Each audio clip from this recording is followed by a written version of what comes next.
தமிழகத்தில் தகவல் தொழில்நுட்ப புரட்சி, அந்த தகவல் தொழில்நுட்ப புரட்சியின் ஒரு அங்கமாக காட்சி ஊடகம், அச்சு ஊடகம், அதேபோல சமூக ஊடகம்.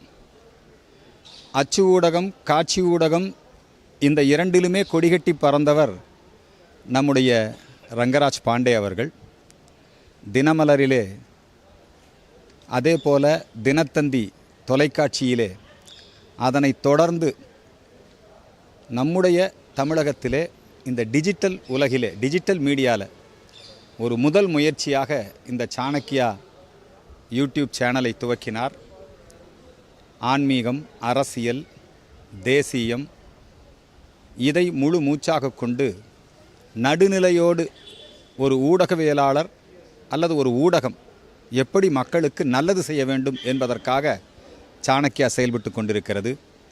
கட்சி சார்பற்ற முறையிலே அரசியல் சார்ந்து, ஆனால் கட்சி அரசியல் சாராமல் சாதி மதங்களுக்கு அப்பாற்பட்டு ஒரு அற்புதமான ஒரு ஊடகவியலாளராக நம்முடைய ரங்கராஜ் பாண்டே அவர்கள் திகழ்ந்து கொண்டிருக்கிறார். இந்த சாணக்கியா இந்த டிஜிட்டல் தொலைக்காட்சியிலே ஒரு மிகப்பெரிய புரட்சியை செய்திருக்கிறது.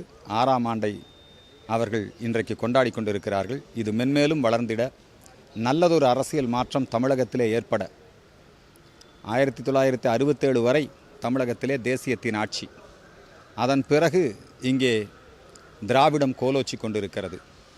மீண்டும் தேசியம் மலர்ந்திட, தமிழகத்திலே ஒரு நல்லாட்சி வந்திட சாணக்கியா என்றும் துணை நிற்கும். அவர்கள் மென்மேலும் வளர இந்து மக்கள் கட்சியின் சார்பிலே வாழ்த்துக்களை, வரவேற்பை தெரிவித்துக் கொள்கிறேன்.